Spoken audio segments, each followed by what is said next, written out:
tree recursion happens when one function makes more than one recursive call.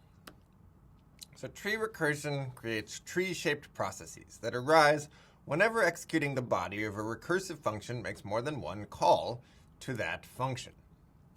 And there's one example that almost every class that includes tree recursion covers at some point: the Fibonacci numbers. There's our friend Fibonacci. He indexes his numbers starting at 0. So the 0th number is 0. The first Fibonacci number is 1. The second is 1 as well. The third is 2. And then 1 and 2 make 3, and 2 and 3 make 5, and 3 and 5 make 8, and 5 and 8 make 13. So each is the sum of the previous two, except for the base cases 0 and 1, which are just defined as 0 and 1. Now, growth is slow at the early stages of the Fibonacci sequence, but as you can see, the numbers start to grow a little bit faster when you get around to n is 8. But what happens if we get all the way out to n is 35? Well, it turns out that the Fibonacci sequence grows quite quickly, all the way up to 9,227,465 is Fibonacci number 35. So let's look at a tree recursive way of computing Fibonacci numbers. We'll define fib to take in n. If n is 0, we'll return 0. If n is 1, we'll return 1. Those are two base cases. What's the recursive case? Well, each Fibonacci number is the sum of the previous two, which we can write as fib n minus 2 plus fib n minus 1. This is a tree recursive function because to compute fib, I have to call fib and fib again. So there's more than one call to fib in the body of fib. The computational process of computing a Fibonacci number in this way evolves into a tree structure. So computing fib5 involves computing both fib3 and fib4. Fib3 involves computing fib1 and fib2. Fib2 involves computing fib0 and fib1. And these are all base cases, where the value of the function is returned directly, without any recursive calls. Okay, what about computing fib4? We're not done with that yet. That involves computing fib2 and fib3. Each of those has a very small structured process to compute that. And this whole diagram is tree structured. If you flip it upside down, then you can see there's a root and then some branches. And those branches have their own smaller branches, etc. So computing fib5 actually traverses this tree structured computation in the following way. In order to compute fib5, we compute fib3 first. That's n minus 2. And in order to compute fib3, we compute fib1. That gives us the number 1. So I put a blue dot here to say that this is the first return value that we ever reach when we're computing fib5. We then find a return value for fib0 and fib1, and finally this call to fib2 can return. Now we have the values 1 and 1 that we can sum together to get 2, and this call to fib3 returns.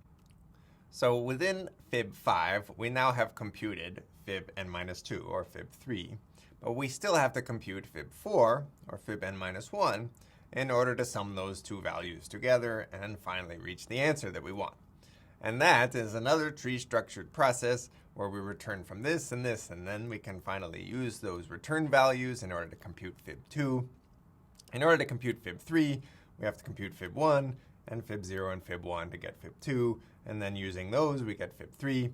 And now finally, with fib2 and fib3 computed, we can get fib4 and ultimately fib5.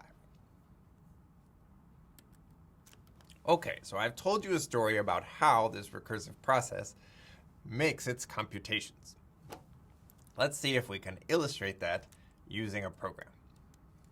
So first thing I'll do is I'll define fib, just like I told you.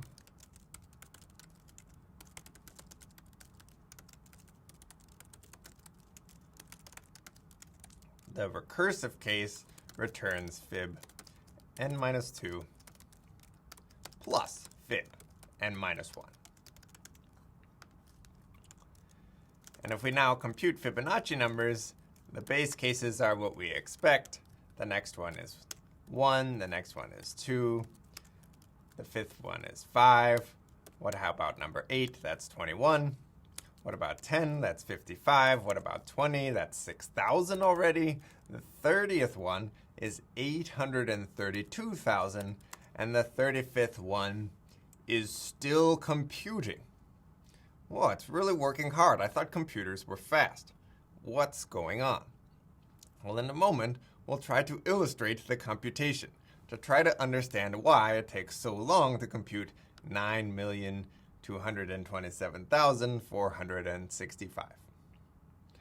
Now let me just stop and say there are faster ways of computing Fibonacci numbers.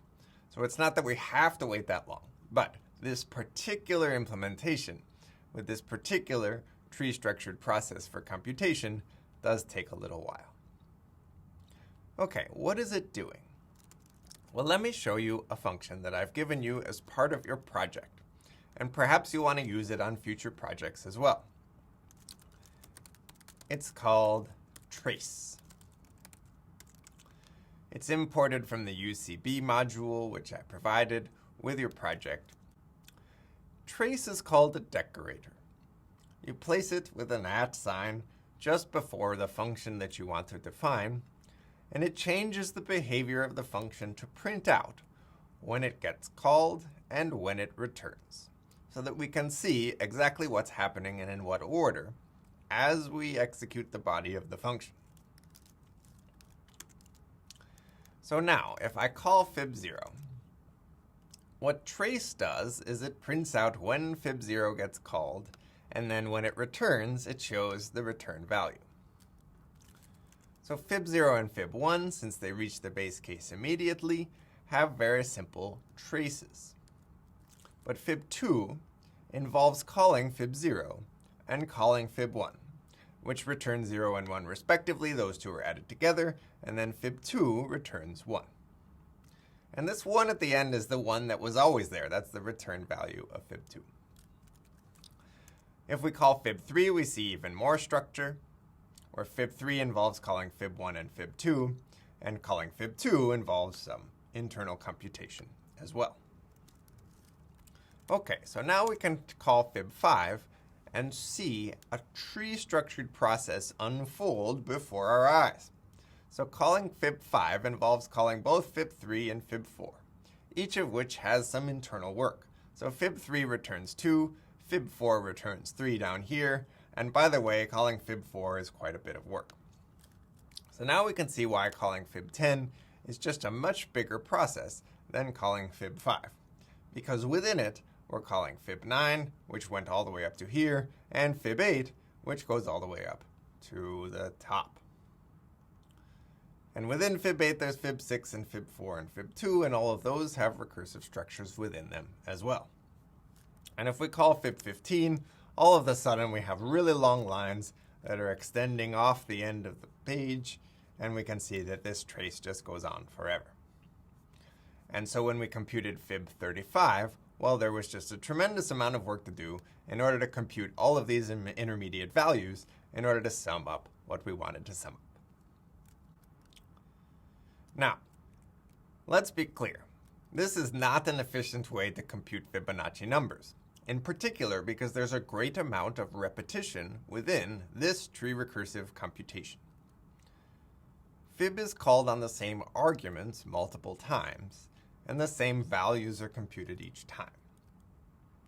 So in particular, for fib5, we can see that the fib3 computation is repeated twice.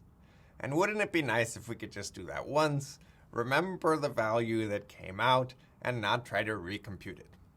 And in fact, we can speed up this computation dramatically by doing exactly that, and we'll do it in a few weeks. So don't think that tree recursive processes have to be slow. They certainly don't, but just for the moment, this one is pretty slow.